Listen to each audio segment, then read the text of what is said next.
when that song first came out, I have a very embarrassing journal entry where I was like, get ready, Sara. Your life's going to change. This song is going to change the world. It's like, I was just like, I don't know if I'm going to be able to handle how famous I'm going to become. Yes. And then, of course, that song came out and nothing happened. Sara Bareilles, welcome to No Filter. I am delighted to have you here today for this conversation for so many reasons. And I wanted to start with that 5, 6, 7-year-old girl in Eureka, up in the mountains in Northern California, and ask you, well, you're one of 3 daughters. Where are you in the birth order, Sara? I was the baby. Yeah. Yeah. Like, did you feel like the baby? Did you feel some of that birth order stuff? For sure. I think also because, so my 2 older sisters are 3 years apart. And then my mom actually had a miscarriage that was also another 3 years apart. So then, so I was like a little bit further away from my sisters in terms of age. So I was, very much the baby, and also kind of like, they had gone through this very challenging time of losing a child, she carried full term. So it was a really, really hard time for my mom, but then got pregnant again. And they always only ever wanted to have 3 kids. So I got in some ways really blessed by that tragedy, because otherwise I wouldn't have gotten a turn. And I'm so grateful to be here. And so I did feel very much the baby. And, spoiled rotten. Well, I love to think about, that again, that child, that 5, 6, 7-year-old baby Sara at home with your 2 older sisters, with your parents, Bonnie and Paul. What were they listening to? What was on? Was it a record player or, a tape player? What was coming through the speakers in your childhood home? There was a lot of, when I think back on it now, it's something I noticed when I got to college, because once I lived on my own, I always had music playing. And I would come home and I was realizing like, oh, the family they didn't put on music that often. We didn't listen to music except around Christmas time. So it's one of the reasons why I loved Christmas time so much, is because we were always listening to Christmas music. But there was my older sister, Stacy, the firstborn, did a lot of musical theater growing up. So I did listen to a lot of musical theater. And then it was like the influences of our middle sister. She was really into like Pearl Jam, and she was really into, like some of the 80s, like rock bands. Yeah. And my dad really loved more like golden oldies. And it was a real mishmash. We had everything from, my mom loved Marvin Gaye. Like we had Marvin Gaye to Peter Cetera to like, the Miss Saigon soundtrack or Chess or something like that. Which was serving that young, what would become this songwriting artist as you grew older. How great to have had all the colors on the palette and kind of know exactly the range of things you could work with and draw from. Did you have a tape player in your own room? I sure did. I had a tape player. I would do the thing where I would record my favorite songs on the radio and make mixed tapes so I could listen back to my favorite songs. I really loved like sort of story songs, so the musical theater canon really spoke to me. I loved listening for character and someone sort of getting from point A to point B throughout the journey of a song. I just always loved all kinds of music. So it definitely informed my ear as a writer too. And so with an older sister, Stacy, in musical theater and all of these kind of musical influences around you, were you, doing the 3 sisters performances in front of the fireplace kind of thing? Jamming? Yeah. Oh, yeah. All those big time. Yep. Yeah. We were doing a lot of Amazing Grace covers. We would make up little songs, a lot of 3-part harmony. It was, music in the family being, to this day, it's always, some of the most joyful memories are when we would put on music and have a little family dance party, or, everybody, I think so many people relate to this. There's so much to hold. People are, families, everyone's got a lot of worries they carry around. And sometimes music is just like a really beautiful permission to put it down for a moment. It's almost just like a meditation and being present. Like, let's just be here with this one song all together. And then we'll go back to worrying about something at work or what's happening at school or this or that. I just think there's an immediacy around music that I really love, how it transports people into the present moment. Absolutely. And you were raised Catholic. Mm-hmm. I've heard you talk about the fact that that's not your spiritual expression any longer. But growing up, was there choir at the church, or did that church experience have any sort of musical influence on you? Yes, most definitely. And there are some church songs that I still really love, but the Catholics are not known for their robust musical expression. It's a little more the Gregorian chants that we all got really obsessed with. It's a little more somber. Like a month in the 90s. Yeah. It's a little more of a somber experience at church, but there are some of the church songs that we sang, on Sundays that I still think have just really extraordinarily beautiful melodies. And the thing that I loved actually about growing up within a religion was just the idea that there is something bigger, that it's not just, that we are not alone in this life experience, that faith is worth nurturing and exploring.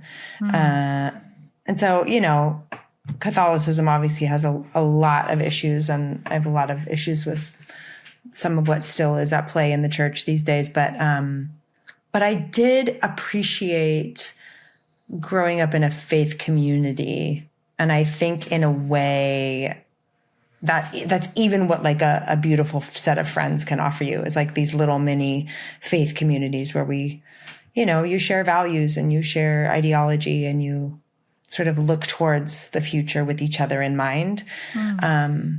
And so, I feel like I feel God everywhere, not necessarily in church for me anymore, but some people, that's where they really feel that experience of connection and communion with something bigger than themselves. And so no judgment. I think so many people relate to that. And when you think about that idea of something bigger than ourselves and what it means for you to connect with what God means to you, is that where you think that creative spark starts? Yes, 100%. And that has been my sort of like faith practice from when I was 6, 7, 8, writing songs for the first time. There was some, I hear people refer to it as source with a capital S. Oprah talks about it, source with a capital S. Whatever that thing is that we're plugged into, and we all are plugged into this life force in some way, shape, or form. But that channel for me always carried music with it. And so every time I felt really moved by being alive, it was related to music, whether the making of music or the listening of music or that exchange, that artistic exchange was always present. And so, songwriting for me very quickly became like a, like prayer. It was like an offering, was to try to create a wide open channel for something to come through that hopefully would be of service to the world. But was also selfish because I was working through my own shit and trying to make sense of a broken heart or, grief in some way. And, but it definitely feels connected to like creator. Well, you started to share more and more of that expression, maybe outside of the privacy of your own journal in your own bedroom and your own cassette player. I've heard you say that it was around the kind of adolescence, early teen years, that 8th grade time, when you started to feel for the first time that kind of external validation about your vocal talent. Tell me what you remember about that moment. Oh, man. My childhood was almost bifurcated into some pretty challenging experiences at my Catholic school growing up. I was kind of singled out and bullied, like a lot of kids are in, in elementary school. And then I had these like sort of incredible free experiences in the theater. I started doing community theater at a pretty young age. And so I was having these very different experiences. And so when I started singing at school and got kind of like the integration of that piece of me that felt so free, it really felt like vocal expression was that was like the thing that brought me there, where people could finally see my, I hate to say value, but it was almost like I didn't have value until I was singing. Well, And at that age, so it would have felt very much like value, right? Like totally. Looking back now with the wisdom as a 45-year-old woman, you might reach for a better way to phrase that, right? With the work you've done to this point. Sure. But at that time, it's like, oh, here is my worth. Here's that dopamine hit of Totally. external praise. Yeah. And that sense that we just want to belong. And I was being told over and over again that I didn't belong. And then all of a sudden, oh, we like you. You come close. Let's be friends. So, it was really interesting. It makes me think about actually fast forwarding many years into the pandemic when like sort of that part of, being an artist goes away. And I was very confronted with like, who am I if I'm not singing? Like, who am I if I'm not making music for people? Is anybody like that person? Like, it's so funny how those seeds of the self-doubt or just those pieces of your identity get planted so young, and they're still very much at play all these many years later. Do you see that as one of the gifts almost of that just surreal time that I think so many of us are still metabolizing? And every time somebody brings up the pandemic or COVID, I almost feel like like the memories almost seem foggy and fuzzy. It's just this collective bizarre trauma that we all experienced on different levels. But I think so many people did experience a kind of breakdown of identity or a shifting or reshuffling of self. Yeah. Would you say that was one of the, small silver linings that came out of that experience for you, to have to ask yourself those questions about what is your currency if it's not bringing us music? Definitely. I think that was, as confronting and uncomfortable as it was very helpful. Even just to pose the question without knowing the answer. Thank God I don't have to answer that question, who am I without it? Because that is a part of my expression here on earth right now, but it's a really interesting that, the places where we get rigid or solid about who we are and who we are not. It's, I find that to be really fertile ground for exploration. And definitely, my meditation practice got much stronger during that time. I also got on medication for the first time, which was a real lifesaver because I was not metabolizing that time in a healthy way. So, there were a lot of silver linings that have really stayed with me from that time. And though I'm not dying to go back, I guess in a way I'm not. I am glad it happened in some kind of way, that it was necessary. You've always alchemized, these periods of grief and tumult in your life. I know that the bullying experience that you mentioned, your parents' divorce, some of just the kind of rough and tumult of our early adulthood and stepping out into the world as ourselves, through to COVID. Why do you think that that's such a crucible of creativity for you, those moments, those periods of time? I think it's so related to, it's like the thing that I'm really after. Ultimately, like my life's purpose, I think, is just connection. And it's like sharing those most vulnerable moments seem to be like a key to the lock. Every time I've managed to fashion another one of those keys out of a really dark moment, what I get back from it in the sharing of it is so much recognition and connection It's so helpful to feel less alone selfishly. So I continue to want to sort of name those dark corners of myself. Again, selfishly because it's medicine for me, but also I hope that it is medicine for someone else as well. But I just think human beings, we are so hardwired to carry so much shame about what is ugly or misunderstood about our own psyches. And the more I get into it and the more I understand it and look at it and share, I just see how similar we all are and how much we all just want to belong. It feels like that same theme is that we just want to belong to each other. And we don't quite know how, it's like our life. It's part of life's work, soul work.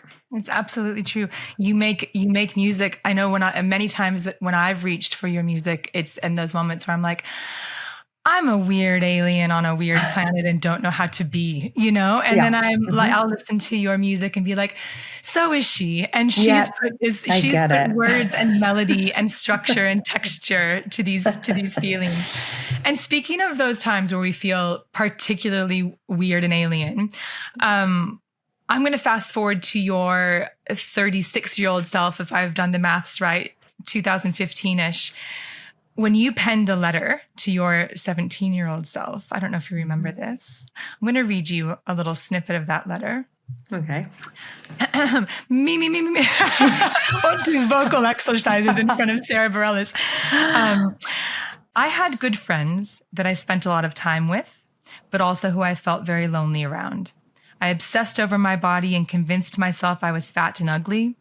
I was messy and emotional, brokenhearted, lonely, a goofball, sensitive, silly, playful, a singer, an optimist, fearful, careful, careless, a writer, a joker, and a million other things. I was 17. When I started writing, I had a book called Sounds Like Me, which is a collection of essays that I wrote the year I moved to New York City, which was, I guess I would have been 33 or 34, right around there. And in the writing of this book, I have a chapter where I started writing letters to myself. And I had heard of doing this as a journaling practice, as sort of like a therapeutic practice. And I found it to be incredibly helpful that I would sort of look back at a younger version of myself and with my wizened, more experienced lens, sort of see myself with usually some sense of compassion I had no access to at the time. So I did start doing this as a practice where I started looking back, and from time to time I would, see myself at 16, at 23, just around any kind of major event of my life. And with this distance and perspective, be able to sort of see what I think I was holding. And at 17, I'm imagining that letter probably came out of this practice and maybe I turned it in for an article or something, but I highly recommend it, because sometimes if you can go back into these, they sort of feel like very formative moments, like my parents getting a divorce, for example, 12 years old. There is some part of me that got stuck right then because my world fell apart. And I think it created an underlying root of mistrust because I was so surprised. I remember being like, I did not see this coming at all. And if I didn't see this coming, what else am I not seeing coming? So I think it created a sense of not quite paranoia, but some degree, some cousin of that feeling that carried on with me many, many, many years into the future, and in relationships and being worried about what I wasn't aware of. Like this, I've talked about this trapdoor feeling that I had, which also related to being bullied because the people who would do the bullying were also my friends on some days. So like on Monday, they'd be really sweet to me. And then all of a sudden on Tuesday, I'm getting made fun of and I could never figure out why today, what happened. So when I look back on that young version of me who was trying to metabolize all of that or make sense of it And I can just see like, it doesn't make sense. There's no sense to be made, baby. Like you're just doing the best you can. Yeah. And all you can do almost at every stage is learn to carry more compassion for yourself. That you really, most of the time, that we really are doing the best we can. Well, you were carrying that 17-year-old self and all those other versions of yourself within you into the early 2000s when you were signed to Epic Records. And you had a debut album that you'd been working on for years. You'd experienced that rejection that so many artists do up until that point, and then finally they, with a capital T, saw you, right? Mm-hmm. What was that moment like? That kind of extraordinary validation of here you are, you're a signed artist. We're going to put a record out in the world. Oh man, it was a direct line to imposter syndrome. I would say the first maybe 10 years of my career as a working musician, I was like, who is going to come and tap me on the shoulder and tell me to get out of this party? Because I don't belong here. I was deeply insecure. I felt very sure about the music. The music always felt like, as I said, that from a young age, that was always like a very, I trusted the music. I really trusted where it came from. I trusted my intentions for it and with it. But in terms of the industry, I found it to feel, my therapist at the time used to talk about it like, you've gone to the Mad Hatter's Tea Party. And I think that's really what it's like. I say that to young artists, like it's bizarre. And this whole like industry that's built around celebrity and having a big public, platform and people wanting access to you in its own way is very dehumanizing. I mean, I don't know, a lot of people have a lot of curiosity about it, and I understand that. But the feeling tone of being inside those rooms is really unsettling, I think, for me. So I was grateful that I was a little bit older when I signed my deal and I started touring, and I had the best people around me. My bandmates were my best friends, and I think I was able to navigate some pretty sticky situations because I was surrounded by really good people. And I kind of have never drank the Kool-Aid about the industry. I feel like it's really shiny, but there's not a lot to it. What I'm finding so interesting about this insight into your experience of, a decade-long imposter syndrome, as you say, is that, what came out of those early years, the gift that you gave all of us, one of many, was obviously the song Love Song, right? Yeah. And as I said, long-time listener, first-time conversation, but I am embarrassed to admit that it was only in the preparation for today that I realized I'd misinterpreted that song. I, like so many people, also thought that it was about, a page out of the diary of a love story, of an experience of a relationship. It's not.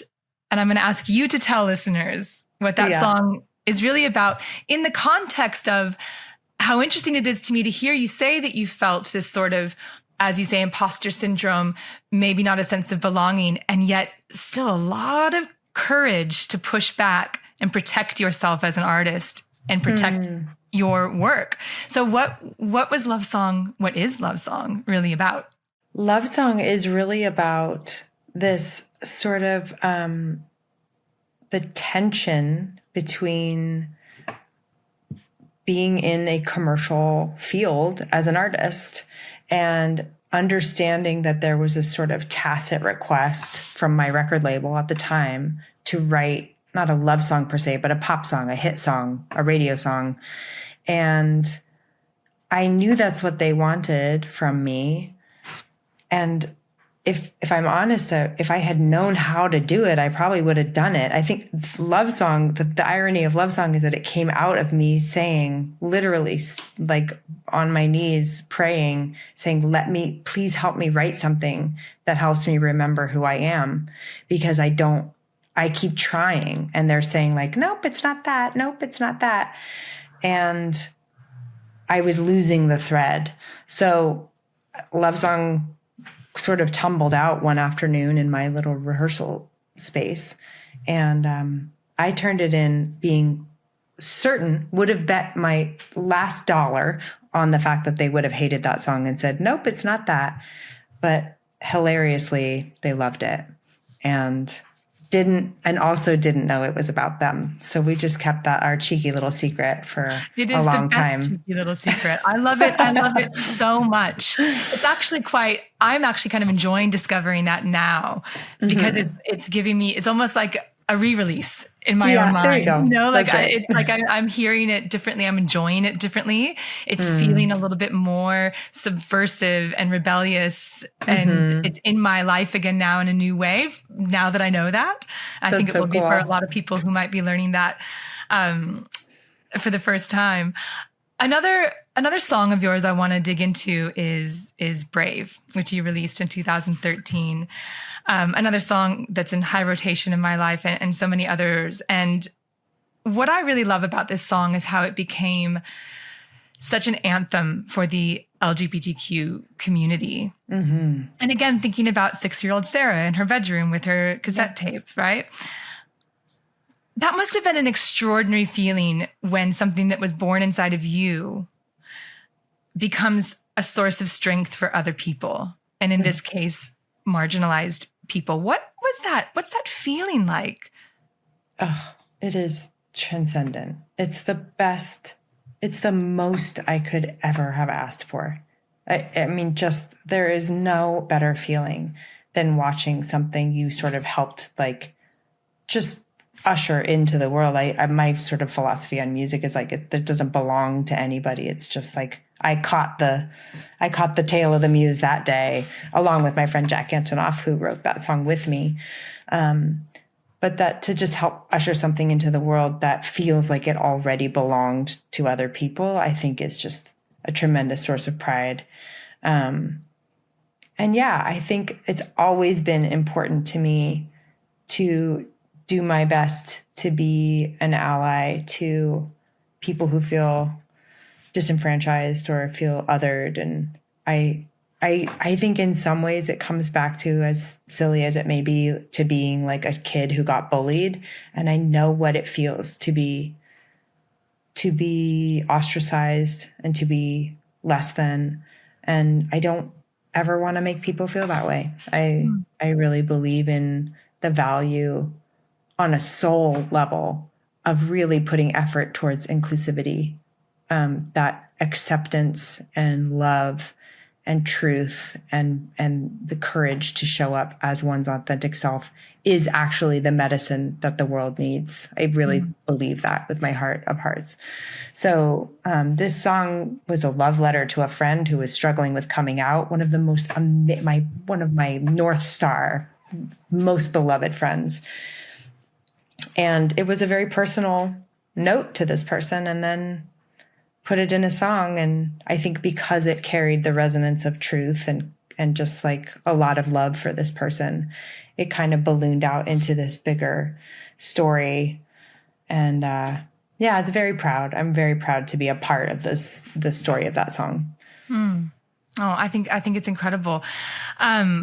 Because, source with the capital S, the universe, whatever we call it, does like to play pranks on us sometimes, I think, keep us laughing at ourselves sometimes. A few months after Brave was released, Katy Perry's Roar came out and was instantly kind of compared to Brave in a very simplistic kind of way. There's a similar chord progression, similar message in some ways too, a bit of a fight song. You've always been incredibly gracious about that. Is it just a kind of quirk of the fact that there's a limited number of notes available in the world? Sure. Sometimes this is just going to happen. How do you think that something like that kind of comes to pass? Well, it's not the most inventive chord progression in the world. They've been doing that. I mean, people have been making that song over and over again forever. I again feel like I have a lot of faith in the way that life moves. And I actually think when that song first came out, I have a very embarrassing journal entry where I was like, get ready, Sarah. Your life's going to change. This song is going to change the world. It's like, I was just like, I don't know if I'm going to be able to handle how famous I'm going to become. Like it was I that hope kind you of framed that page of your diary. I'm going to have to find it, but if I find it, I'll send it to you. I promise. I would love to see that. Yes. And then of course, that song came out and nothing happened. Nothing happened with that song. And so the sort of quote unquote controversy with Katy Perry was a part of what kind of steered eyeballs towards this song in addition to another kind of simultaneous little mini story that was happening out of a children's hospital in Minnesota, where these little beautiful young patients, some bald from their cancer treatment with superhero capes, like the nurses had made this music video to the song Brave. So that video went viral, and so with it, the song. And then there was this other kind of piece where it was controversy. And what really felt to me, I mean, I've known Katy a long time. We were in LA together. I've shared hotel rooms with her. I did not consider ourselves like adversarial in any way. It felt like we were being pitted against each other in a way that like I just don't really ascribe to. I'm a feminist to, as far as it'll take me. Not your style. Yeah. Not my style. No. So I think in some way it even helped the visibility of the song. And there was nothing stolen from me. There was nothing taken from me that I needed to fight for in that moment. There could be another scenario that happens where I might feel differently, but in that moment, I really am very much at peace with how that all kind of transpired. Well, and Brave and all of your music, still it's got such a long tail. There are still new people discovering it all the time, and a part of that is because of Waitress the musical, which I'm very excited to talk to you about. What I love about this too is that I've heard you say that if you could go back and do it again, you might have studied musical theater, but instead I think you studied communications or something like that. Yes, that's right. That's right. So I feel like there must have been a theater kid just lurking inside of you that was like, when is my time finally going to come? And it came, and you made it happen. So tell me, I'm very curious about the chicken and egg. Did you fall in love with the film, and was the concept for the musical your idea, or were you approached? How did this come to be a part of your exciting creative expression? I was approached. So after my second record, Kaleidoscope Heart, I very quickly, I'm a Sagittarius, and I get very antsy when things start to look too much the same all the time. And I started very quickly to be able to see what the long road of being a recording artist looked like. It's very cyclical. It looks, you write songs, you make a record, you go on tour, you take a break, you write songs, you go make a record, you go on tour. It just started to look really similar. And I started to get a little claustrophobic. And so I took a little break and I went to New York City, and I thought that I would audition for something and see, like, what if I took a break and did a show? And I did this terrible audition for a show called Into the Woods, and I did not get the part. And I was so embarrassed by my audition because I really had no idea what the hell I was doing. And in that same I took a month and went to New York. And in that same month, I had a meeting with a woman named Diane Paulus, who was attached as the director at this point for Waitress. So this was in its nascent stages. There were producers attached, there was a director attached, and they were looking for a composer. And I had an interesting meeting with her. I had not seen the film at the time. I had never in a million years considered writing a musical. I really only thought I would go and audition and try to be a part of something as an actor. Really? So there was never a little part of you, even with your sister in musical theater and all of that was like, and growing up listening to musical theater, there was never a party that thought, I want to create that. No.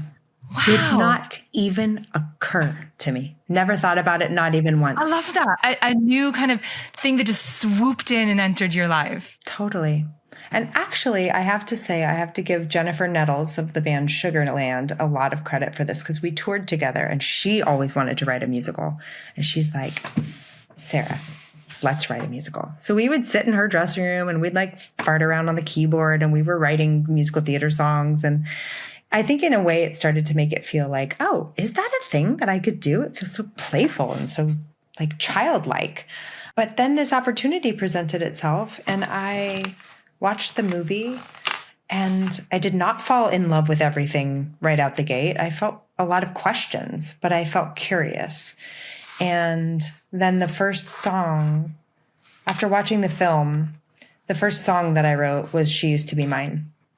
And I was feeling a lot of synergy between the sort of state of mind of the character and what I was going through at that time. As I mentioned, I was like, I can see down the road a million years. I'm getting claustrophobic in my life.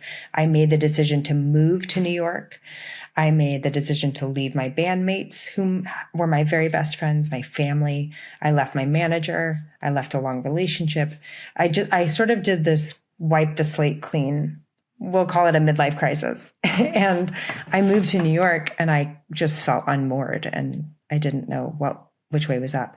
And I think that's part of why I said yes to this project. And I do often speak about my life falls very solidly into two categories. It is before Waitress and after Waitress. And everything about my life is better because of this show. I love this show. I am so excited it's coming to Australia. It's been such a long time in the making. We are very excited too.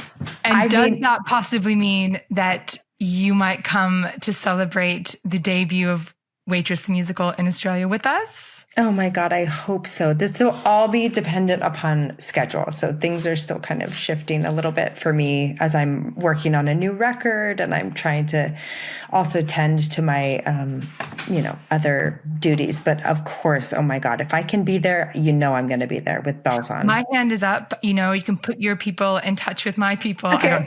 I have no people. I don't have people. To be your American guide to Australianisms. I love it. There are a lot of very funny, but sometimes very confusing ones.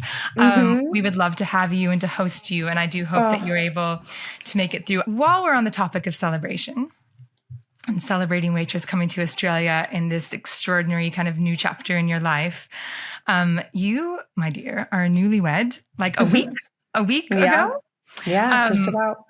You and your husband, Joe Tippett, the incredible actor Joe Tippett, only got married a week ago. I don't know what you're doing talking to me. I don't know why you're not, sipping margaritas on a beach somewhere. I hope maybe that's where you're going as soon as we finish this conversation. You're getting in a plane. Yeah. Yeah. I hope that for you. I wish that for you. Thank you. I was looking at your wedding photos on Instagram.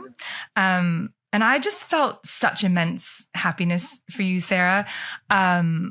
Because I've been studying you and your work, and I felt like I understood the journey that you've really been on to understand yourself better through a lot of the mental health struggles that you've mentioned, navigating a really tricky industry. And I feel like I looked at those pictures and I'm like, that was on an easy road to that day.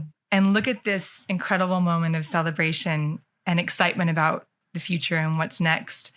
And I just really want to ask you, again, starting with that 6-year-old in your bedroom, right now in your life, in this moment, 45-year-old woman, newlywed, really at the top of your game creatively. How are you? Where are you with yourself right now? I love that question.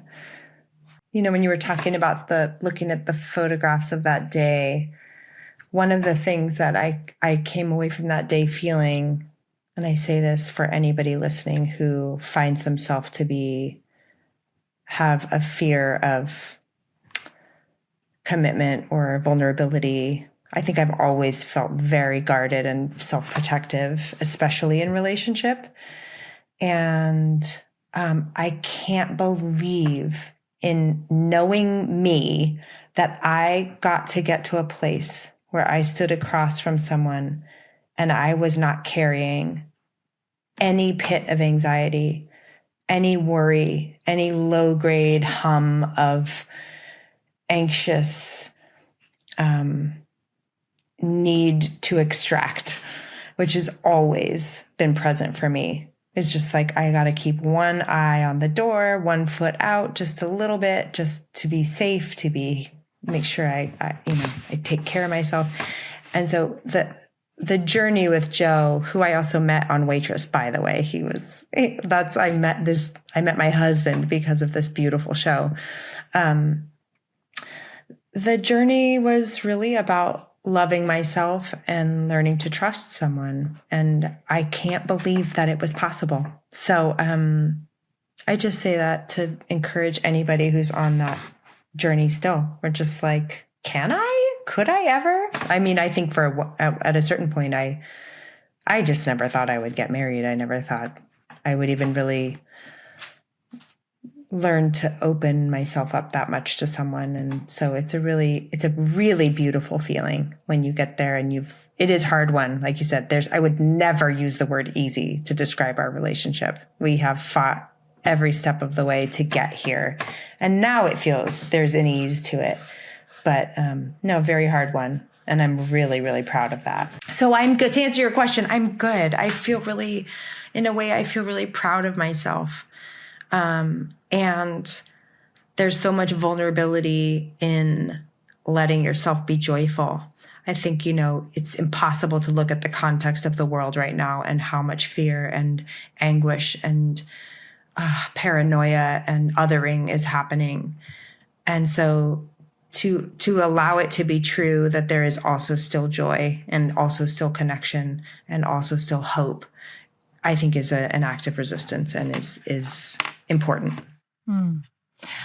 Here. I couldn't agree with that more. And what I love about that is, if I, a stranger, admiring you from a distance, can learn a bit about you, look at that photo of you and feel genuine joy for you, it only makes me think that 6-year-old we've discussed, that 13-year-old we've discussed, that 17-year-old you wrote a letter to would be really proud of you right now too, Sarah. Thank you. That's Thank such you for a this sweet thing to say. Thank you so much.